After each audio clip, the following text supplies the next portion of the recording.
I want to look at what the Christian walk looks like as a way of salvation. If you ask a Christian in America what we're looking forward to and how we get there, we think of an instantaneous conversion, just at one moment, being born again, being made new.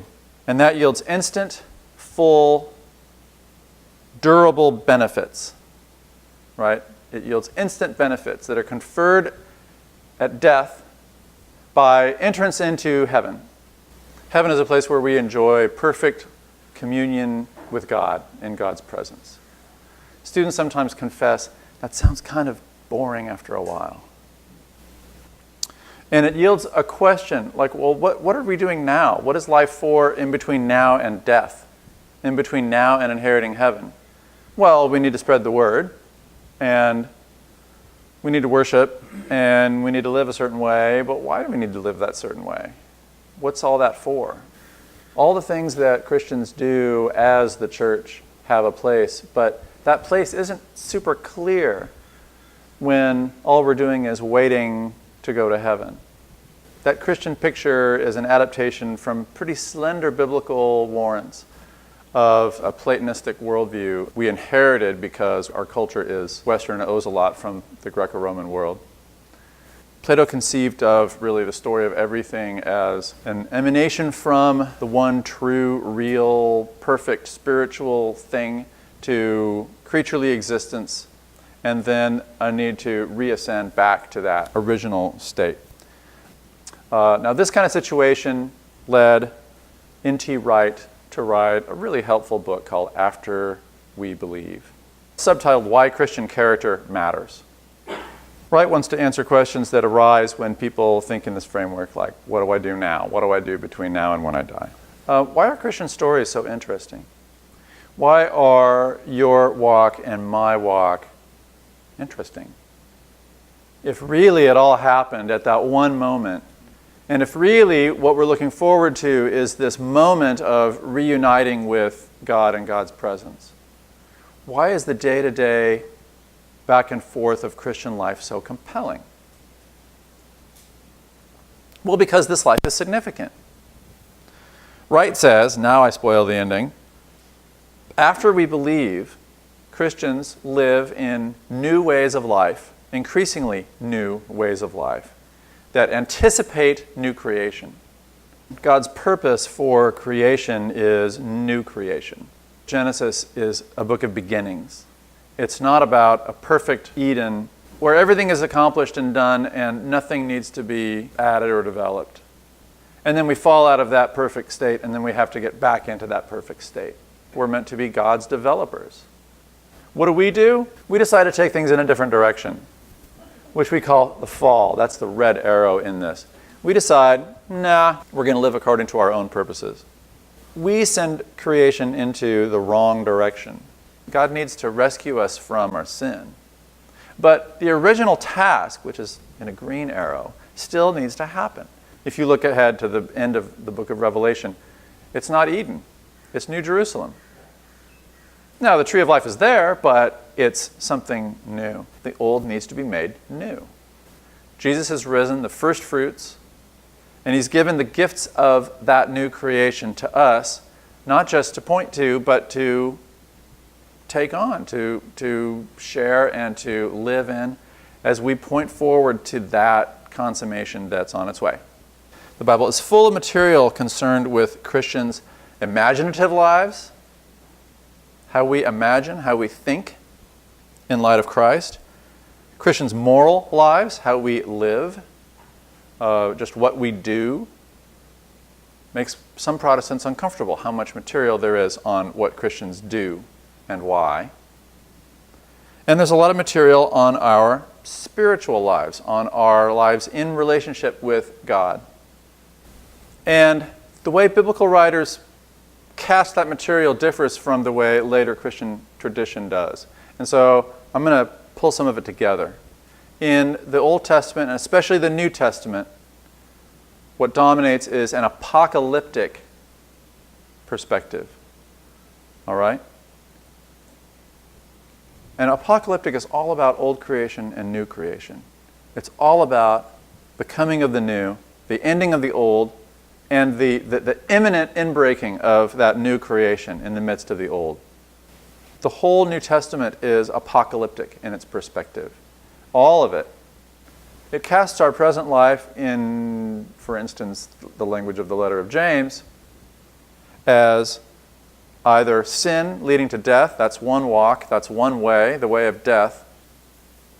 And that leading to death is not just the end of our lives, because he knew as well as anyone that every life ends.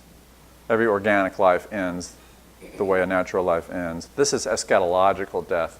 This is final death. This is a bigger, more powerful, more complete death. Or on the other hand, persevering and receiving the crown of life. Also James's language. Receiving the crown of life is receiving a reign, receiving authority, receiving purpose, greater purpose. The resurrection is not a retirement party, it's a promotion. When the master comes back, he rewards his faithful servants with more responsibility and more to work with than they had as he was away, right? He doesn't give them a gold watch. He sets them over 10 cities. That's how the biblical, especially New Testament material, frames our present life.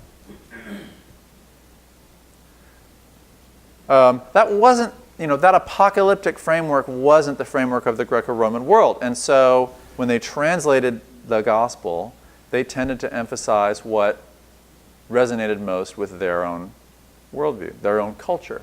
And so what you get is the language of virtue and vice. Now vice, what's vice?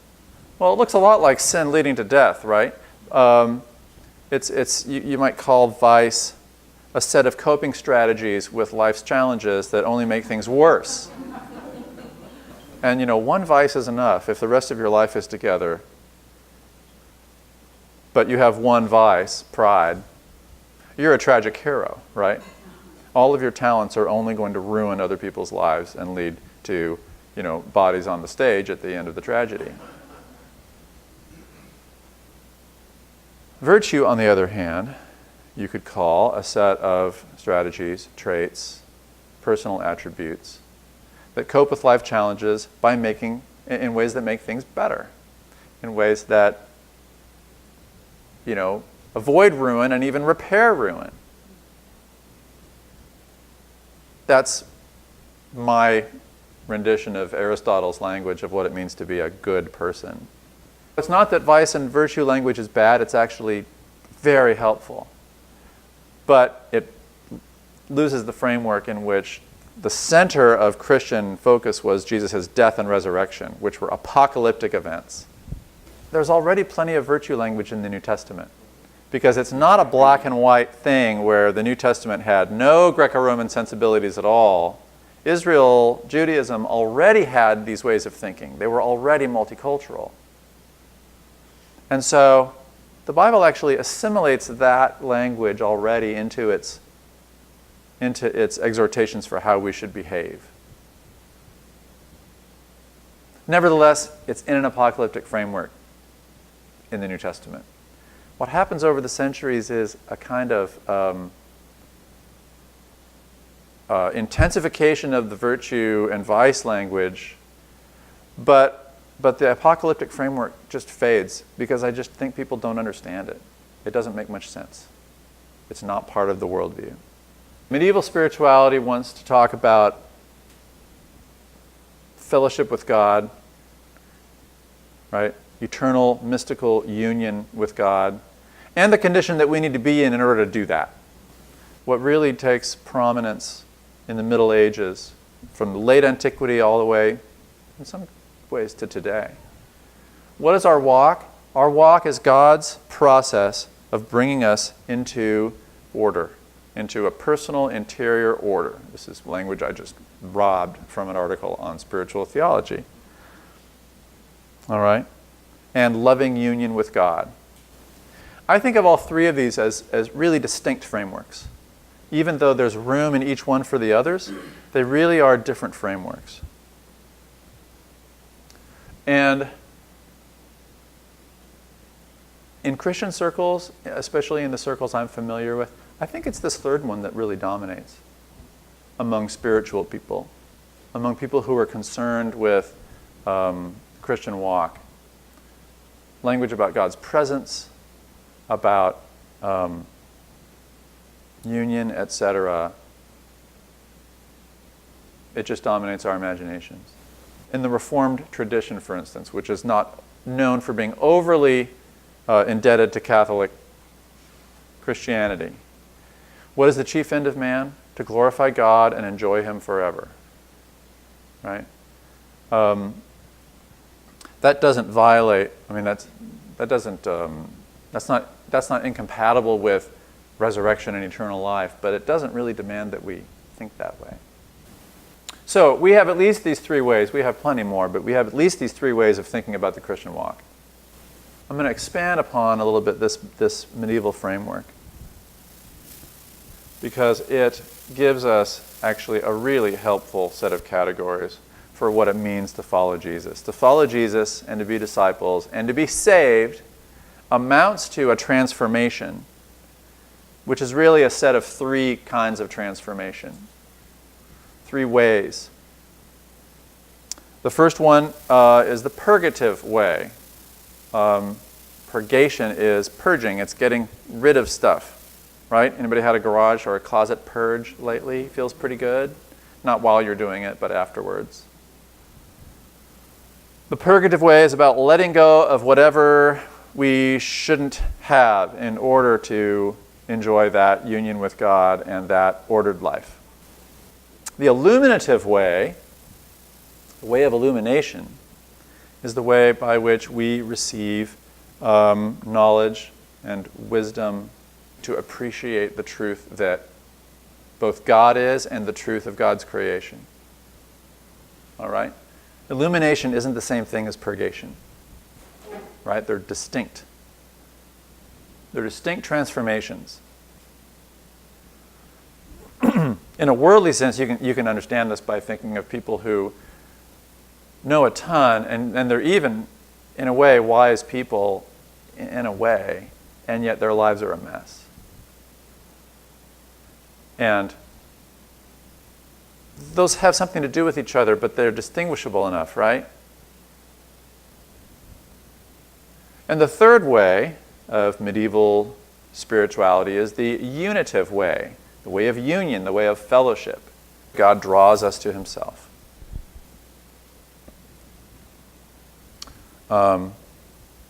Those are the terms early on of Dionysius the Areopagite, if you want to go research that. Dennis would be a good American version of that name. And originally, the tradition thought of all three of those as happening at the same time. And I prefer that. That's how I'm going to treat them. But they come later to be seen as a sequence that corresponds with the beginner stage of Christian life, the intermediate or the proficient stage, and the perfect or the finished stage of Christian life. All right? So first we need to take on the purgative way and cast off what doesn't belong, leave everything and follow Jesus, right? And on that way we come to a clearer and better and fuller knowledge. And finally that transformation leads us into ever closer and fuller communion with God. Now that makes a lot of intuitive sense, doesn't it? I worry that the sequence is really kind of a return to Plato. That old model of you leave the imperfect and unite with the perfect. And along the way, you grow in enlightenment. I kind of feel like this is a reassertion of that folk tradition, that Greco-Roman framework, instead of that apocalyptic Jewish move from old creation to new creation. Now, I think these are three helpful categories. As we'll see, they give us a way of thinking about the things that we do in terms of what role they have in remaking us, in remaking each other, in preparing us for that inheritance of the crown of life